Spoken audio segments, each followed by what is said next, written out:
unsay naa sa imuha diha sugdan sa Dios aron matagbaw ka og kitang tanan. Tanaw mo diri. Unsay naa sa ilaha? 5 raman. Og 2 ka isda, 5 ra ka pan og 2 ka isda. Pero gitagbaw ang 5,000 ka buhok. Unsay meaning? Wala mangita ang Dios sobra-sobra. Nangita sa Dios kung unsay gamay nga naa sa imuha. Are you willing to offer that? Are you willing to listen the instruction? Wala ba yung nag-Ginoo nga pangita kung 12 o 24 ka mukha? Ni sobra na nandong 12 pero nagikantong 5. Kaya something na ay gusto i-prove sa Ginoo makaigsunan. Hallelujah! Na kailangan ninyo mo tanaw sa ako. Ayaw mo tanawa ng pan, tanaw mo sa ako. Ayaw mo tanawa na inyong kagamay na sa pan. 5 na kabukot pasabot. Scarcity, kakulangon makaigsunan. Kay 5,000 yun sila. Pero makaigsunan kung sa ibalo sa Diyos sa ilaha, 12 ka mukha. Luyos nga, mo insist unta sila. Sige, insist unta. Tubag sila. 5 naman kapalon. Pasak nila. Pakana sila.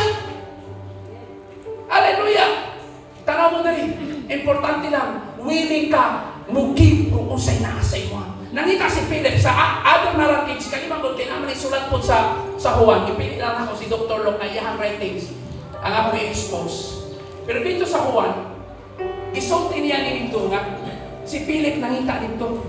Kung nakakita bata nga na, ingo si Philip, si Apostol Philip, ingo siya na, Lord na ibata, 5 ra ka bukpan, kung nari, 2 ka bukisda. Kaya gihatag at bata. Gihatag sa bata dito kay Philip, i-present dito sa Diyos makaigsunan. Hallelujah.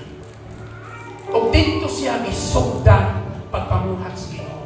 Tanaw mo diri. Ayaw i-underestimate kung unsay naay gamay karon nga naa sa imo.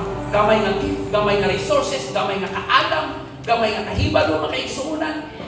Willing ka lang na i-offer na sa Ginoo. Willing ka lang na ipagamit na sa Ginoo makaigsunan. It will be doubled and multiplied 100 folds and 100 folds makaigsunan.